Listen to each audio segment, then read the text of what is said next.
Iconic a pour mission d'aider les créatifs à atteindre leurs objectifs et pour ça on a créé une newsletter. Tu veux des conseils, masterclass gratuites et des LSD business exclusifs? Inscris-toi à notre newsletter dans la description et sur le premier commentaire. Le rap est mort, c'est devenu ennuyant, je n'en écoute plus. Voici ce que Wizkid a déclaré au Ten Magazine lorsqu'on lui a demandé son avis sur cette musique. Et il poursuit en disant « Les gars font les mêmes trucs, les mêmes beats, les mêmes flows. » Et c'est vrai que ce sentiment de redondance, je l'entends de plus en plus de la part de pas mal de gens. Et c'est vrai que tout commence un petit peu à s'uniformiser dans le rap, en plus de voir toujours les mêmes têtes qui dominent. Et il faut dire aussi ces dernières années, il y a eu pas mal de négativité autour du hip-hop. A contrario, l'afrobeat, eh bien ça n'a cessé de prendre de l'ampleur internationalement ces dernières années. La musique est fraîche, il y a encore tout à découvrir sur ces artistes venant tout droit du continent africain. Non seulement leur succès n'est plus à prouver, mais en plus de ça, ces artistes-là n'essayent pas de faire américain pour plaire à un public extra-africain. À ma connaissance, aucune musique africaine n'a eu un tel impact internationalement. C'est la première fois que je vois ça. Entre Wizkid, qui est le premier artiste africain à obtenir un disque de diamant aux États-Unis, Rema qui vient de passer la barre du milliard de streams dans le monde, ou encore Burna Boy qui collectionne les numéros 1 et les récompenses. Et au vu de ce succès, le bruit court que l'afrobeat pourrait prendre le dessus sur le hip-hop. C'est-à-dire que dans quelques années, pour beaucoup, l'afrobeat va surpasser le rap. Et dans cette vidéo, justement, on va essayer de décortiquer les raisons pour lesquelles les gens pensent ça. Est-ce que ça va se faire ou non selon moi? Bref, on va faire un état des lieux du hip-hop et ensuite on va revenir sur l'afrobeat et en quoi l'afrobeat, justement, peut potentiellement surpasser le rap. Yo tout le monde, ici c'est Chris d'Iconic, aka Major, et vous regardez un nouvel épisode du Lifestyle Décodeur, classique de YouTube, d'accord? Je le dis, je suis le premier à le dire, c'est très important, il faut le dire soi-même, comme ça au moins les choses sont posées. N'oubliez pas de liker, commenter et partager un maximum cette vidéo. Je vous demande pas 10 000 likes sur cette vidéo, d'accord? Je vous demande pas 10 000 likes, je ne quémande pas. Bon, cette vidéo, elle est là pour poser le décor parce que dans l'avenir, je vais faire des LSD sur des artistes afro et d'ailleurs même latino. Il y a un LSD sur Bad Bunny que j'ai envie de faire. D'ailleurs, dites-moi en commentaire si ça vous intéresserait. Donc, c'est une manière pour moi de poser le décor, d'accord? Mais avant de commencer cette vidéo, merci à Chaîne Nation de la sponsoriser. Bon, si vous suivez ma chaîne depuis longtemps, vous savez que je porte très souvent du Chaîne Nation. C'est vraiment le compromis idéal si vous voulez être frais et pas dépenser énormément d'argent. Alors, Chaîne Nation, c'est une marque de bijoux pour hommes et pour femmes. Ils proposent une gamme très large. Alors, il y a des produits très accessibles. Ça va de 50, 60 euros à 200, 300 euros à peu près. Mais aussi des produits très chers pour les bourses bien remplies. Mais bon, le but ici, c'est pas de vous vendre ça. Le but, c'est juste d'être beau gosse, tu vois. L'été arrive, il faut être frais, d'accord? Ils font absolument tout, que ce soit des bagues, des colliers, des chaînes. Vous pouvez même aller sur des choses customisées selon vos moyens. Alors actuellement, le best-seller sur le site, c'est la fameuse tennis de 3 mm. C'est un produit qui est hyper discret mais qui fait ressortir ta tenue. Pour ma part, j'opte plutôt pour des bijoux qui ont un peu plus de caractère, comme tu peux le voir. Alors en termes de service, tu peux payer en plusieurs fois avec Klarna. En ce qui concerne la livraison, elle est gratuite en France, à l'étranger et la livraison express en 24 heures est disponible à 15 euros. Le service client est excellent, il est noté à 4,8 sur 5 sur Trustpilot et avec mon code promotion MAJOR30, bénéficie de 30% de réduction cumulable aux promotions présentes sur le site. Alors le lien est en description et sur le premier commentaire. Maintenant que j'ai dit tout ça, sans plus attendre, on y va.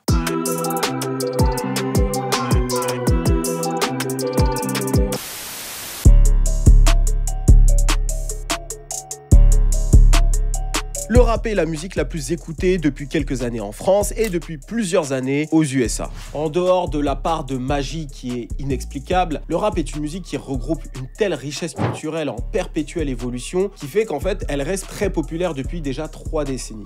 Bon, là, je vais vous donner quelques exemples, selon moi, pourquoi cette musique a été populaire au début et pourquoi elle est encore populaire aujourd'hui. Alors, au départ et encore aujourd'hui, mais ça a évolué, c'est une musique qui est très edgy. Alors, edgy, comme on peut le traduire en français, c'est nerveuse, transgressive. Le côté transgressif, c'est quelque chose d'idéal pour les jeunes en recherche de sensations fortes et qui souhaitent s'arroger des codes de la société et en quelque sorte de ceux de leurs parents. Cet élément est quelque chose que tu retrouves souvent dans les youth culture. Donc, par exemple, dans le skate, il y a un côté très transgressif, anarchique et même en dehors du hip-hop, tu retrouves ça, par exemple, dans la culture punk. Je pense, par exemple, à l'artiste Gigi Allen qui était très populaire auprès des jeunes. If you got kids out there, they're gonna be my kids. I'm going to own those kids. They're going to do anything that I say because I'm the king, and they can identify with me because the real, true, nonconformist children in this country are sick and tired of their parents, their schools, their people force-feeding them what to do. Et c'est ce côté à contre-courant qui l'a rendu très populaire, notamment dans les banlieues, on va dire, classe moyenne, CSP+. Et deuxième chose très importante, c'est une musique festive. La musique est née dans les block parties du Bronx et depuis, les gens n'ont jamais cessé de danser sur cette musique. Elle fait tourbillonner les b-boys, grimper au plafond les stripteaseuses et challenger les tiktokers. Et ensuite, c'est aussi une musique glutton. Alors tout à l'heure, je t'ai parlé justement du fait que la musique continue à évoluer dans le temps. Eh bien, c'est le terme que j'ai trouvé pour expliquer au mieux comment cette musique fonctionne. Elle est glutton, c'est-à-dire que lorsqu'il y a un nouveau truc qui sort quelque part, il y aura toujours un beatmaker quelque part, un rappeur quelque part pour récupérer ce qui a été créé récemment pour l'incorporer justement au hip-hop et faire avancer comme ça le mouvement. Au départ, ça a commencé avec le sample, ce qui a donné d'ailleurs pas mal de choses intéressantes dans la West Coast avec la G-Funk, à New York avec le jazz, etc. Et aujourd'hui, ça continue, tu vois. Le rap a absorbé le rock et ça a donné Lil Peep, Kid Cudi ou encore N.E.R.D. D'ailleurs, j'ai fait une vidéo sur Pharrell, elle est énorme. Vous avez raté quelque chose si vous l'avez pas vu. Il a absorbé la soul et ça a donné tout le mouvement soulful avec Kanye West, Ultra Call Quest, etc. Le R&B, facile Drake, la house Kate Ranada, la Jersey Lil Uzi Vert, ainsi de suite. Et cette musique a réussi à dominer aussi bien au niveau régional, national qu'international. Alors aujourd'hui, on peut dire aisément que le rap est la nouvelle pop. C'est une musique qui domine absolument sur tous les plans. C'est la musique la plus populaire dans le monde. D'ailleurs, même en Russie, c'est ultra populaire. C'est vraiment populaire partout. D'ailleurs, le rap fête sa 50e bougie cette année. Donc cette musique n'est plus toute jeune. Elle est arrivée à un âge mature, d'accord? Et vu qu'elle est encore très plaisante, est-ce qu'on peut dire que c'est une MILF? Et comme toute personne qui a connu beaucoup de succès depuis des décennies, ok, et qui est arrivée à un âge mature, eh bien, le rap, c'est en quelque sorte embourgeoisé. Il est récompensé à tous les niveaux dans l'industrie. Certains de ses acteurs sont même devenus de grands entrepreneurs à succès. J'ai d'ailleurs eu la chance d'aller voir l'un d'entre eux performer à la fondation Louis Vuitton il n'y a pas si longtemps que ça. Toi qui es fan de Jay-Z, tu as raté. Désolé de te faire ça, mais c'est vrai. Et ça fait maintenant longtemps que le monde de la mode s'est accoquiné avec les rappeurs. Alors, faut se rappeler qu'à une époque, ça ne passait absolument pas. Nous, on a connu Kanye West qui se fait recaler d'un défilé de la Fashion Week. C'était pas pareil dans les années 2000. Aujourd'hui, cette culture est tellement grande, avec tellement de sous-genres, que c'est difficile de parler de culture homogène, tu vois. On est sur quelque chose de très hétérogène, avec beaucoup de sous-genres. Mais on va pas tout défricher là. On va se concentrer sur les grandes tendances mainstream. Alors, qu'est-ce qu'on a eu en 2022-2023? Première chose, les rappeuses n'ont jamais été aussi populaires. C'est une dinguerie. Alors, vous connaissez ma chérie Ice Spice, ok, elle domine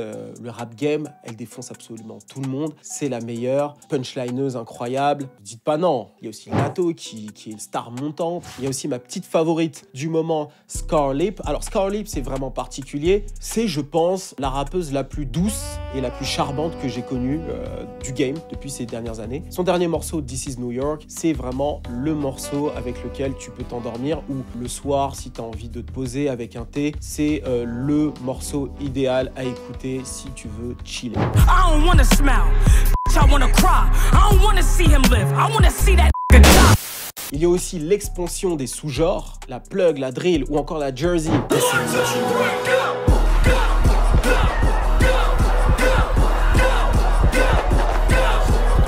Et bien sûr, la street domine encore aujourd'hui à l'image de NBA Youngboy, Lil Durk ou encore Lil Baby. Alors tout à l'heure, j'ai parlé d'une musique qui est de plus en plus ressemblante, mais là je parle surtout des gros hits et effectivement il y a ce ressentiment-là. Mais comme je l'ai dit, voilà, il y a quand même des choses qui continuent à évoluer. C'est une musique qui est en perpétuelle évolution. Mais il se trouve qu'elle est quand même en perte de vitesse et on voit que la musique latine, l'idée par Bad Bunny, J Balvin, Annual Double A, et on a les artistes afrobeats qui commencent à grignoter de plus en plus des parts de marché aux artistes américains. Et avant d'analyser les raisons pour lesquelles c'est en train de se produire, on va revenir sur l'histoire de cette musique et comprendre sa domination.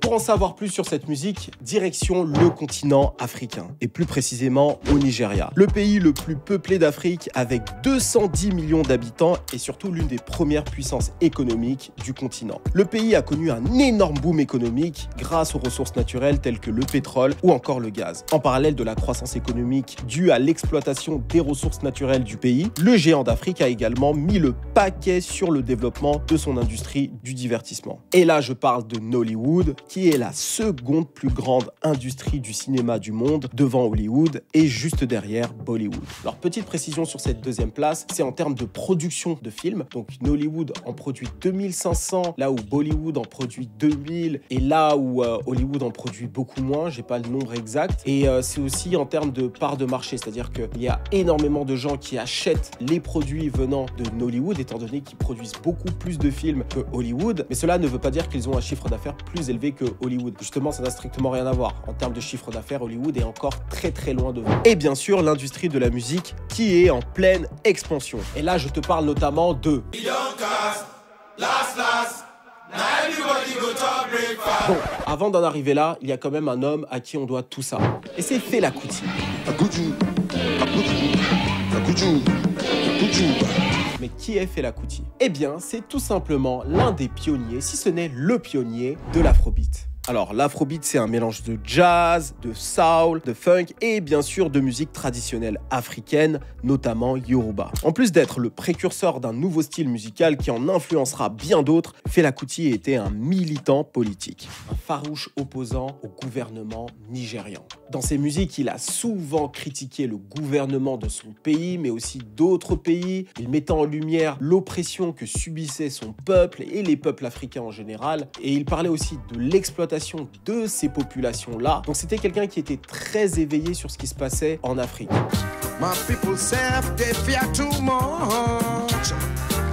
D'ailleurs, est-ce que ça vous dit pas quelque chose, ça? Peut-être ce morceau. Excellente manière pour moi de faire la transition entre l'afrobeat et l'afrobeat, dont Burna Boy est l'un des fers de lance. Là où l'afrobeat, au singulier donc, repose sur un discours politique sous fond de jazz, soul et de musique traditionnelle africaine, l'afrobeat au pluriel est lui une sorte de fusion entre toutes les musiques afro-descendantes. Donc le hip-hop, la dancehall, le reggae, toutes les musiques africaines du continent, de l'amapiano en passant par la musique congolaise et tout. Donc c'est une sorte d'afrofusion, tu vois, ils appellent ça afrofusion, afropop. Et aujourd'hui, le terme qui ressort le plus, c'est afrobeat. C'est très large en fait, hein. En réalité, c'est un mot valise en fait. Il n'y a pas de critères bien définis. Disons que c'est un mouvement surtout. Et en termes de thématiques, eh bien, les thèmes abordés sont beaucoup plus superficiels, frivoles, festives. C'est les sujets que tu entends très souvent aujourd'hui dans la musique, c'est-à-dire argent, amour, passion, drogue, etc., etc. Avant que l'afrobeat devienne populaire, il a fallu à peu près une décennie en fait. Depuis les années 2000, il y a pas mal d'acteurs, de producteurs, de managers et même d'artistes qui sont allés pitcher des artistes en maison disque pour essayer de faire connaître un maximum ces nouveaux artistes venant du continent. Et ça a été très compliqué. L'un des acteurs qui a beaucoup travaillé et qui a énormément contribué à faire marcher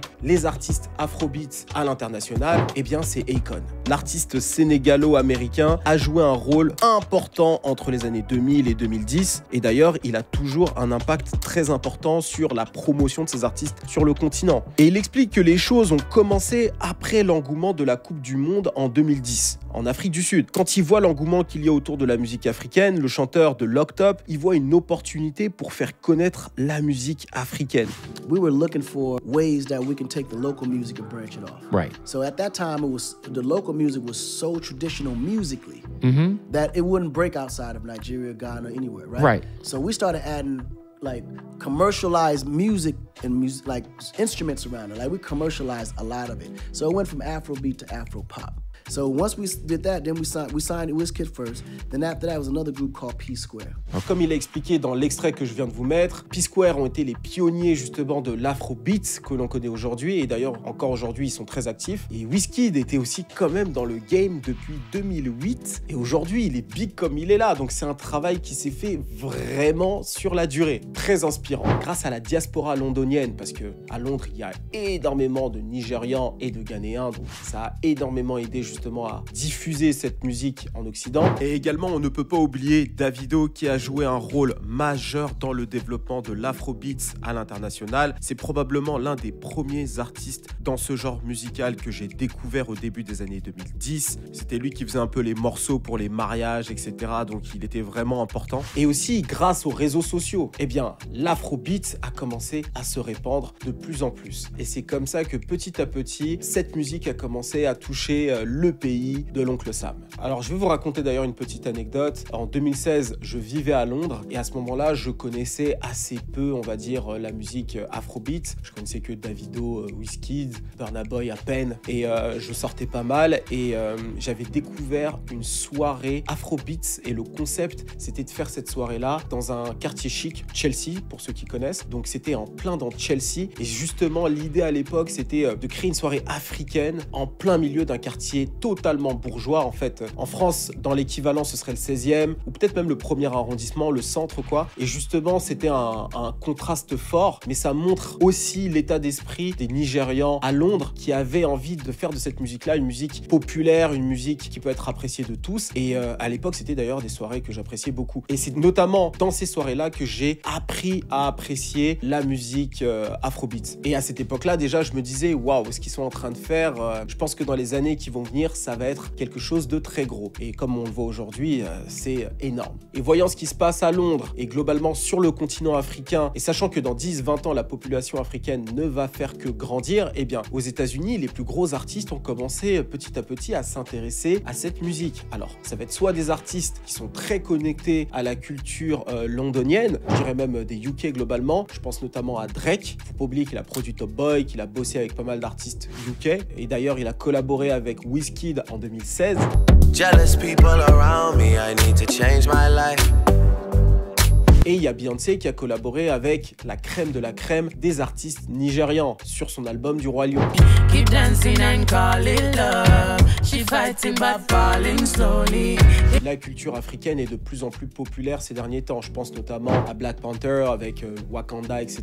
Tout ça a contribué à rendre la culture africaine de plus en plus attrayante. Et de là, il y a aussi les acteurs, hein. Daniel Kaluuya, Idris Elba, Damson Idris, qui ont apporté une sorte de fraîcheur aussi au cinéma américain. Donc en quelque sorte, les astres étaient alignés pour que la musique afrobeat devienne populaire. Alors ces 5 dernières années, il y a eu une explosion en termes de hits afrobeat et ça s'est vu dans les chiffres. Il y a eu une augmentation de 300% de streams sur l'afrobeat entre 2019 et 2022 sur Spotify. Et ça selon Forbes. Et ce morceau de Burna Boy a contribué justement à cette accélération.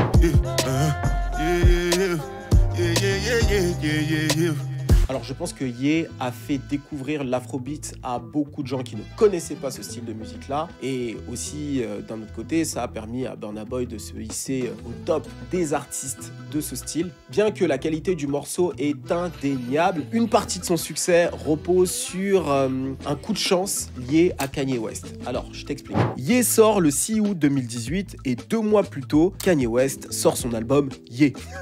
Et c'est grâce à cette confusion de recherche Google que les gens tomberont sur le single de Burna Boy qui bénéficiera d'une augmentation de 200% sur les streams. Ce dernier a même pris le temps de remercier Kanye West sur Twitter, normal. Alors depuis, la star nigérienne n'a cessé d'enchaîner les hits et notamment le dernier morceau en date, c'est Last Last.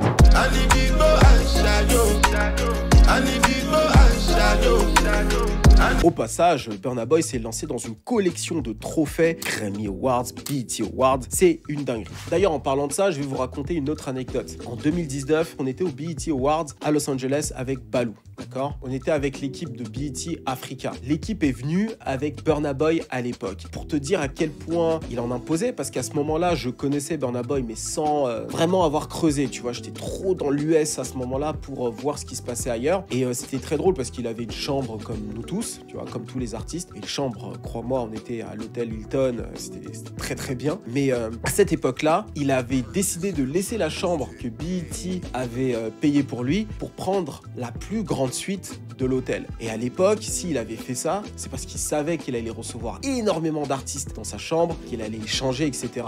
Et c'est donc pour ça qu'il a décidé de se payer lui-même cette chambre-là. Alors c'est des choses que personne en dehors des équipes de BET était au courant, mais moi à l'époque, quand on en parlait, je me suis dit waouh, ça veut dire que non seulement il cartonne vraiment, et en plus de ça, il reçoit beaucoup de gens, donc ça veut dire que c'est vraiment un artiste big. On peut se dire ouais, c'est évident, etc. Mais en 2019, ça l'est pas tant que ça, tu vois. Donc à l'époque, je me suis dit ok, mais en fait, on se rend pas compte, mais Burna Boy, c'est un artiste qui en impose, que ce soit en termes de hits, mais aussi en termes de star power. Et d'ailleurs, cette année-là, il avait gagné le trophée de l'artiste international. Donc je t'ai parlé de Wizkid, Burna Boy, mais ils sont tellement dans cette vidéo, je peux pas revenir sur eux tous. Et il y a un autre poids lourd qui s'est révélé récemment et qui est en train de tout niquer. Vous le connaissez aussi, son nom est Rema.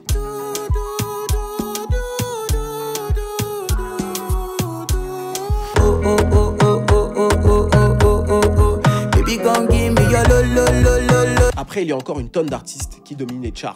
Tu as Tems, Runtown, Davido, Tiwa Savage, O'Malley, mon poulain, c'est l'un des artistes que j'ai le plus écouté l'été dernier et là je me remets à l'écouter comme un ouf. Oxlade, Victony, lui aussi, mon nouveau poulain. J'en ai beaucoup des poulains dans cette musique. Bon, je parle beaucoup des Nigérians, mais l'afrobeat ne se limite pas au Naija. Tu vois, je vais prendre par exemple le Ghana qui est juste à côté. Eh bien, ils ont énormément d'artistes afrobeat.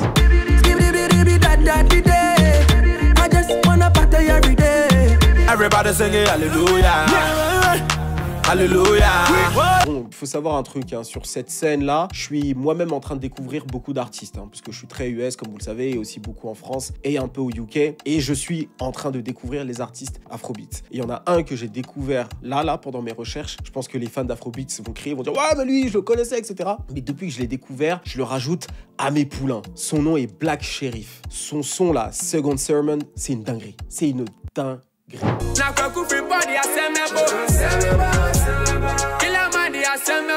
Non mais tu regardes le clip, le regard, la rage, et surtout là où il rappe, tu sens qu'il est dans un quartier chaud du bled, tu vois ce que je veux dire? Et là, il est en train de débiter sur une instru un peu drill, ça ressemble à pas ce que j'ai l'habitude d'entendre en tout cas. Vraiment, ce morceau m'a giflé. Alors aujourd'hui, l'afrobeat, l'afropop n'est plus à présenter internationalement, tu vois. Si tu as les réseaux sociaux, TikTok, Instagram, Facebook, YouTube, tu connais sûrement un ou deux morceaux afrobeats. D'ailleurs, même les morceaux que je vous ai présentés là, je suis sûr que beaucoup d'entre vous connaissent, mais je le fais parce que j'ai une audience qui est assez large, donc je suis sûr que j'ai fait découvrir de la musique à beaucoup de monde. D'ailleurs, je vous mets en description la playlist avec tous les morceaux que j'ai mis dans cette vidéo. Mais la dinguerie, c'est que cette musique-là, elle n'est pas juste connue, tu vois, elle est réellement en train de dominer les charts. Par exemple, aux États-Unis, l'année dernière, le morceau Last Last de Burna était numéro 1 des stations urbaines, donc de la radio, et ensuite il a été devancé par Tems. Et quand je te parle de radio urbaine, en réalité, c'est radio hip-hop R&B. Donc dans une radio hip-hop R&B, t'as des artistes afro qui dominent. Et c'est à partir de là que les gens ont commencé à se dire est-ce que la musique afro ne serait pas en train de surpasser le rap et le R&B?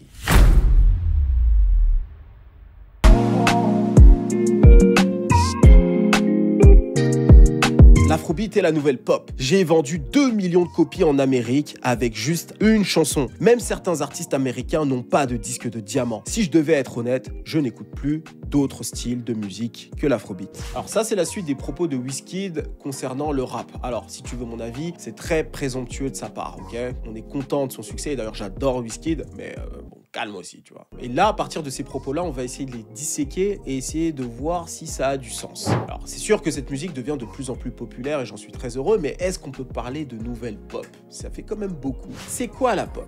La musique pop, c'est de la musique populaire, très standardisée, qui est censée plaire au plus grand nombre. Or, l'afrobeat est certes en pleine expansion, mais est-ce qu'elle plaît encore au plus grand nombre? Alors, je ne pense pas. Aujourd'hui, quand tu regardes le hip-hop, c'est encore une domination qui est bien installée, quoi. Par exemple, on va prendre le classement des 10 artistes les plus streamés de tous les temps sur Spotify. Tu as Drake en numéro 1, Bad Bunny en numéro 2. Bon, ça change parfois, hein. Bad Bunny, je crois qu'il est numéro 1 actuellement. Eminem et Post Malone, il n'aura pas, mais il chante sur de la trap. Donc là, tu as 4 artistes qui sont soit des rappeurs, soit qui sont influencés par le hip-hop. Et là, je te parle juste du top Spotify, hein. Je te parle même pas de tous les rappeurs qui streament un truc de fou. J'adore Wizkid. Mais et clairement ses propos sont inexacts. Par contre, ce que je peux dire, c'est que le mainstream du rap devient de plus en plus redondant. On sent moins de prise de risque. Comme Didi l'a expliqué il y a quelques années, le rap est de plus en plus dilué, il y a trop d'acteurs. So many people rapping right now.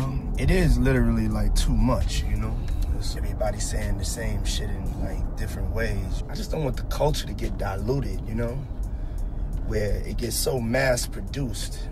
It doesn't mean anything. Et le fait qu'il y ait trop d'acteurs, c'est pas vraiment le problème. Le problème, c'est que tout le monde se copie. Ce qui fait que tu te retrouves avec beaucoup de copycats, beaucoup de gens qui n'essayent plus d'innover, mais qui essaient juste de répéter ce qui fonctionne à gauche et à droite. Alors je le comprends, surtout avec Internet, les algorithmes, etc. Et surtout les consommateurs de musique, eux, qui recherchent plus ou moins la même chose. Mais au bout d'un moment, tu as tellement d'artistes qui font plus ou moins la même chose que ça devient de plus en plus ennuyant, comme il le dit. Avant, le rap dans les années 90 et 2000, c'était vraiment à celui qui a le style le plus original, tu vois. Lorsque Ja Rule a commencé à péter, DMX est venu en disant « Ouais, il essaye de voler mon style, etc. » Parce qu'ils avaient eux deux une voix rock, tu vois. Bon, c'était pas du tout le cas. Ja Rule, justement, s'est orienté sur un rap très R&B et DMX plutôt sur un rap hardcore, tu vois. Mais c'est l'un des exemples que j'ai en tête. Dans les années 90, c'était encore pire. Vraiment, tous les rappeurs avaient leur propre style. Tu vois, c'est comme s'il y avait plein de titans originels qui venaient d'arriver avec leur propre identité. Et depuis, ils ont eu énormément d'enfants, tu vois. Ils ont des arbres aujourd'hui avec beaucoup d'artistes qui refont plus ou moins ce que ces rappeurs originels, titans originels, ont fait en quelque sorte. Pour ceux qui suivent l'attaque des titans, voient un petit peu mon image en quelque sorte. Alors tu me diras, Chris, ces dernières années, il y a eu plein de sous-genres qui ont éclos. Effectivement, la Jersey, la drill, la plug, et j'en passe. Et pourtant, malgré tout, la trap reste le style dominant et le style, on va dire, mainstream. Et dans ce genre-là, eh ben, c'est vrai qu'on en a beaucoup écouté et on continue à beaucoup en écouter. Je vais prendre l'exemple d'un artiste que Balou adore, Lil Baby. Moi aussi, je l'aime beaucoup. Son dernier album est sympa, mais clairement, il cartonne sans spécialement innover. Ça, c'est mon avis, tu vois. On sent qu'il vient de la filiation Young Thug et il a fait son truc, bien sûr, vocalement parlant, il s'est émancipé de toutes ses influences. Il fait de très bons hits, mais ça reste dans l'univers d'Atlanta qu'on connaît très bien. Quand tu connais Gunna, quand tu connais Young Thug, Lil Baby, c'est pas spécialement innovant, même si c'est agréable à l'écoute, tu vois. Maintenant, voici les quelques avantages qui, à mon avis, peuvent faire que dans quelques années, l'afrobeat devance le hip-hop. Alors la première chose, le rap devient de plus en plus une musique de niche. Quand tu penses à NBA Youngboy, Kodak Black ou encore Lil Durk, la manière dont ces artistes-là produisent leur musique, c'est pour leur communauté et au mieux, les États-Unis. Donc leur but aujourd'hui n'est plus d'aller conquérir le monde réellement, c'est de faire des morceaux qui cartonnent à cette échelle-là. Quand tu prends par exemple le single Super Gremlins, qui est un hit pour les fans de Kodak Black, qui est aux États-Unis, on parle d'un morceau qui était dans le top 10 du top 100 des singles, donc avec les Taylor Swift, etc. Un morceau de dingue. En réalité, les fans de Kodak Black savent que c'est un clash. Il est hors beat, donc c'est très compliqué de le faire apprécier à un fan de rap lambda qui ne connaît pas les codes du rap de cette nouvelle génération. Pareil pour un NBA Youngboy ou un Lil Durk. Tous ces artistes-là sont écoutés d'abord par leurs fans et par, plus globalement, on va dire les fans de rap aux US qui comprennent les codes de ces artistes-là. La manière dont ces artistes travaillent leurs morceaux, ce n'est pas pour conquérir le monde en réalité. Ils se suffisent des États-Unis. Et ça, à mon avis, c'est une erreur majeure. Quand tu regardes les artistes afrobeat, et ça, tu l'entends clairement, ils font un morceau, déjà, ils te proposent un nouvel univers, un nouveau paradigme. L'Afrique, très colorée, les gens dansent d'une manière dont les Américains ne dansent pas ou les Européens ne dansent pas, donc c'est déjà très frais. Et en plus de ça, ils travaillent leurs morceaux pour que ce soit appréciable au plus grand nombre. Donc ils sortent pas des codes, c'est-à-dire il n'y a pas de beats, il n'y a pas de je sais pas quoi, c'est des gens qui chantent bien, qui dansent bien et qui font des morceaux qui puissent toucher absolument tout le monde. Et d'ailleurs même des gens qui n'aiment pas spécialement, on va dire, la musique africaine. Le but c'est que tu puisses danser, t'enjailler en été, etc. Et tous les artistes afro que j'ai écoutés jusque-là, du moins ceux que j'ai cités, réfléchissent leurs morceaux dans ce sens-là. Et plus les rappeurs US ne penseront pas à justement conquérir le monde en faisant des morceaux qui peuvent être appréciés de tous, eh bien je pense que petit à petit, les artistes afrobeat vont grappiller du terrain et finalement dominer les artistes US. Et là tu verras dans quelques années des rappeurs qui vont revenir à la base, travailler un morceau pendant longtemps en studio avant de le sortir. Et ça, ce problème-là, je pense qu'il est arrivé dans le rap ces 10 dernières années. Des artistes d'ailleurs que j'adore ont été, à mon avis, l'une des raisons de ce problème, c'est les artistes qui produisent très vite de la musique, qui la sortent. je pense notamment à des Young Thug, etc. On a d'ailleurs des morceaux d'interview de lui avec Lior Cohen, où Lior Cohen lui disait justement, si tu veux faire des gros hits, il faut que tu prennes plus de temps à travailler tes morceaux en studio. This year I want 10 #1 singles. 10? If you don't freestyle and you actually work on the singles and record great choruses and develop your songs, yes, you just record so many songs and leave them like little orphans out there. Et Young Thug avait beaucoup de mal à le faire. C'est d'ailleurs pour ça que pendant longtemps, il n'avait pas un gros succès mainstream. Et à mon avis, des artistes comme Thug, qui ont été des artistes ultra influents dans les années 2010, eh bien, ils ont amené cette mode de production rapide de la musique. Alors, il n'a pas été le seul. Il y a Future, etc. Et il faut dire que la musique rap se produit aussi rapidement. Il y a aussi l'explosion des réseaux sociaux, YouTube, etc., les algorithmes. Donc, il n'y a pas que Young Thug, attention, hein, mais c'est un bon exemple, à mon avis, d'artiste qui a mis de côté, on va dire, le temps de travailler un hit qui va impacter le monde, mais qui a préféré justement sortir très vite de la musique. Mais par exemple, tu vois un artiste comme Burna Boy, O'Malley ou les autres, ils prennent leur temps, ils travaillent sur un album, et lorsqu'ils sortent un hit, eh bien, ça a un impact sur plusieurs années. Là, je te parle de Last Last, il est sorti en 2022. Aux États-Unis, les hits rap font numéro 1, mais très vite, on les oublie. Et c'est ça le problème, c'est qu'ils font pas une musique qui tient autant. O'Malley, par exemple, son album que j'ai beaucoup écouté l'été dernier, eh bien, il cartonne encore aujourd'hui. Le morceau So-So, il tourne partout, et c'est vraiment un succès, tout simplement. Ensuite, deuxième point important, la rue a trop pris le dessus. Comme tu le sais, hein, ces dernières années, le rap a commencé à prendre un tournant beaucoup trop street. Et d'ailleurs, on l'a pu le voir, hein, tous les artistes qui sont morts, tous les rips, tu regardes ma chaîne YouTube, il y a pas mal d'artistes dont j'ai parlé qui se sont fait assassiner. Le dernier en date, c'est quand même Takeoff. On parle du plus grand groupe de rap des années 2010 quand même. Hein. On a quand même l'un de ces artistes qui s'est fait tuer. Donc en termes d'image et en termes de ce que ça dégage, c'est pas ouf, tu vois. Et avec le temps, cette musique va être vue comme une musique de moins en moins joyeuse, de moins en moins festive, tu vois. Dans les années 2000, encore une fois, on va prendre les années 2000, t'avais des artistes comme Nelly qui faisaient de la musique très festive, Chingy, tu vois ce que je veux dire, des artistes qui arrivaient à te faire danser, etc., même 50, etc., hein, tous ces artistes-là, ils te faisaient danser, c'était des rappeurs parfois street, mais ils arrivaient à faire des singles qui peuvent être appréciés de tous. Aujourd'hui, encore une fois, et je fais un lien avec ce que j'ai dit un peu plus tôt, comme t'as beaucoup d'artistes street qui font une musique qui est très liée à la rue, je prends l'exemple de Durk, l'un des artistes qui stream le plus actuellement, et ben, c'est une musique qui va pas parler au plus grand nombre, et c'est une musique qui est très sombre, donc tu vas pas forcément la jouer en soirée ou quoi. Et aussi un autre point, en parlant de Durk, je vais prendre l'exemple d'un artiste que j'aimais bien qui s'est fait assassiner, King Von, qui repose en paix. T'avais des morceaux quand même, je sais quand je vais dire qui repose en paix, je vais avoir des commentaires là-dessus, mais bref, peu importe, qui repose en paix quand même. Le morceau My Crazy Story, par exemple, c'est un morceau que j'ai beaucoup aimé, mais King Von en lui-même n'est pas un vrai rappeur. C'est-à-dire que au bout d'un moment, le vécu d'un artiste, le côté vrai, l'image a pris trop le dessus. Il faut que la musique reste importante. C'est pas un artiste qui était spécialement talentueux. Il avait à chaque fois le même flow, etc. J'avoue, j'ai aimé le single, mais au bout d'un moment, je me serais lassé en quelque sorte, parce que j'écoute pas de fou ce type de rap-là. Eh bien, une personne comme ça, aujourd'hui, dans le rap, peut avoir une carrière s'il a un vécu et si le personnage est suffisamment fort et s'il est sur un bon beat, c'est un flow à peu près correct. A contrario, l'afrobeat est une musique réellement joyeuse, festive. Elle te met de bonne humeur, t'as envie de faire la fête, ça plaît aussi bien aux filles qu'aux gars. Bref, on s'ambiance sur cette musique-là sans trop se poser de questions. Quand j'écoute par exemple le morceau Kulosa de Oxlade, j'ai envie de me prendre un cocktail et whiner sur la première partante. Tu vois ce que je veux dire ?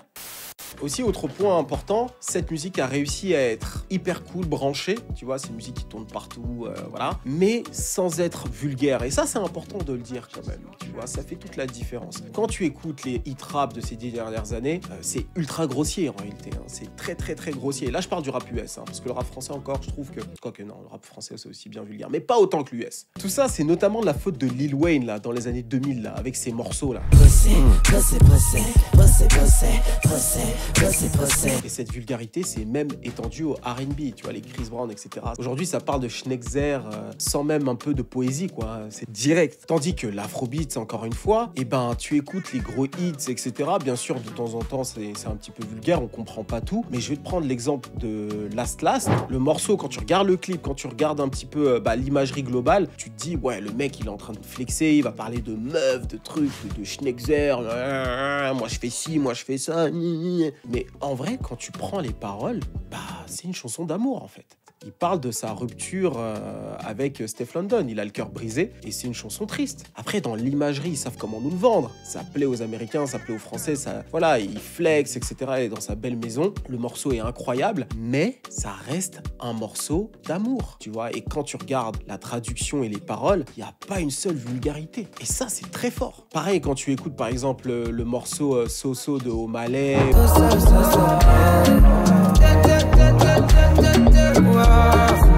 ou I'm a Mess.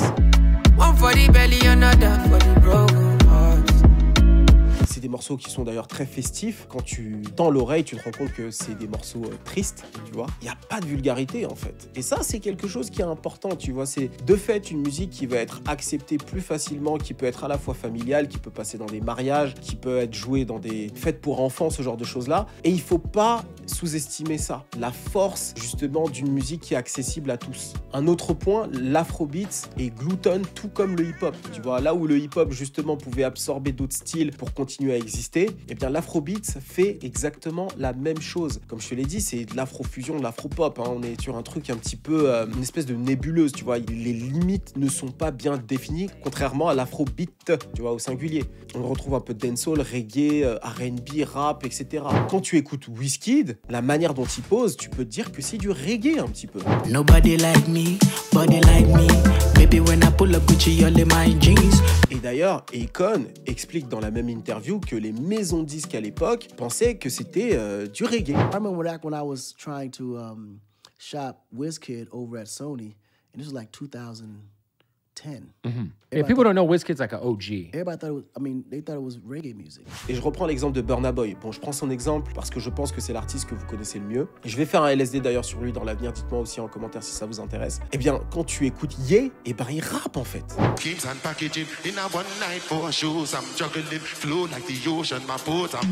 Et en ce moment, avec l'explosion de l'Amapiano, tu en entends aussi dans la musique de Victony, tu vois. Et c'est ça qui est fort avec cette musique, c'est que c'est une musique qui est devenue ultra accessible. En fait, c'est une musique qui n'hésite pas à mélanger les genres pour innover. Et c'est ainsi notamment que l'afrobeat a pris le dessus en termes de vente et en termes de succès sur la dancehall. Et d'ailleurs, Bounty Killer, on a parlé dans une interview, il explique ça. Yeah. That a lyrics? No, it's a topic. Yeah. We know what yeah mean. Yeah. One word with a lot of melody and the beat nice and full of style and groove. We don't want no more Jamaican music too technical. And the type of thing and them are singing a metaphor like them really worry with them I say. You make it simply technical, not technically technical. This is how dancehall music is today. Et après analyse et recherche, l'afrobeat, c'est un mouvement avec de nouveaux artistes. D'accord, c'est très difficile de parler de genre musical, on va dire genre musical pour simplifier les choses, mais c'est un mouvement de nouveaux artistes venant de plusieurs pays d'Afrique, de pays anglophones en particulier, qui arrivent avec cette approche très travaillée de la musique. En gros, c'est des artistes tout simplement qui veulent rendre la musique africaine et la culture africaine populaire. Et en plus du boom économique du Nigeria actuellement, je vais prendre l'exemple vraiment du Nigeria pour que ce soit simple et compréhensible pour les gens qui découvrent cette musique surtout. Dans 20 ans, la population de ce pays va passer de 210 millions à 410 millions. Là, il y a Spotify qui est arrivé là-bas en 2021, si je me trompe pas. Donc, tu t'imagines en termes de stream ce que ça va donner? On va arriver à une population qui est celle des États-Unis actuellement. Donc, ce qu'on peut se dire, c'est que sur le continent africain, l'afrobeat et les artistes afro, ils vont dominer. Et à l'international, en termes de stream et en termes de concerts, si les artistes afro continuent de cette manière-là, c'est-à-dire travailler leur promo en Europe, travailler leur promo aux États-Unis et rester aussi bons en Afrique, je pense que dans quelques années, les artistes afro seront beaucoup plus gros. Voilà. D'ailleurs, tout à l'heure, j'ai parlé de Beyoncé. C'est pas pour rien qu'elle a fait un album afro. C'est parce qu'elle a conscience du marché qui arrive. Dans 20 ans, Beyoncé, elle fait toujours de la musique. D'accord? J'en suis certain. Je la vois pas faire autre chose. Donc, elle se prépare à ça aussi. C'est une manière pour elle de se présenter déjà à ce marché. Et très clairement, si les rappeurs n'ont pas le mindset des artistes afro, c'est-à-dire de se dire, OK, on va sortir un single, mais il faut que ce soit un single qui marche auprès de tout le monde. En Europe, aux États-Unis, en Afrique, les artistes afro seront plus big à l'international. Alors quand je dis plus big à l'international, je veux dire que les top artistes de ce style pourront vendre plus que les artistes hip-hop car ils bénéficieront de la démographie en Afrique, en plus du succès international car comme je te l'expliquais un peu plus tôt, ils auront fait le travail en termes de promo en Europe, aux États-Unis et sur le continent. Par contre, si on parle de genre musical contre genre musical, il faut rappeler que le hip-hop est la musique la plus écoutée actuellement aux États-Unis avec 21,7% des écoutes totales et 30% des hits du top 100 sont des morceaux hip-hop. Et pour ce qui est de l'industrie en elle-même, elle pèse presque 5 milliards de dollars contre 100 millions pour l'afrobeat. Donc là, on est clairement en phase de 50 ans d'histoire contre à peu près une dizaine d'années. Donc clairement, l'afrobeat ne fait pas le poids pour l'instant. Par contre, ce qui peut arriver, à mon avis, ce qui est en train d'arriver, c'est que les top artistes afro devancent petit à petit tous les top artistes hip-hop. Donc à mon avis, le hip-hop restera la chasse gardée des États-Unis, mais l'afrobeat a un énorme avantage à prendre sur l'international.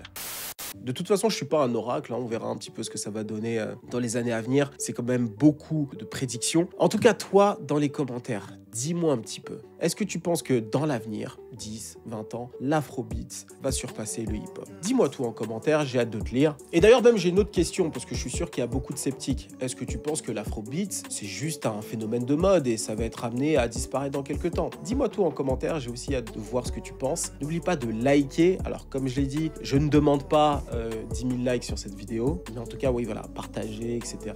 Et aussi pour les créatifs entrepreneurs de mon audience, j'ai ma fameuse newsletter. Toutes les semaines, je vous envoie un mail où je vous parle d'une expérience dans le business que j'ai eu, où je vous fais un article un petit peu analyse du business, etc., d'un aspect de l'industrie de la musique, marketing, etc. Le marketing, ça me connaît, comme vous le savez. Donc tout ça, ça se passe sur cette newsletter. Le lien est en description aussi. Et n'oubliez pas, Chain Nation, le lien est dans la description et sur le premier commentaire. L'été arrive, donc n'oubliez pas de vous dripper un max. Donc c'était Chris d'Iconic pour vous servir. On se dit à très vite. Cheers!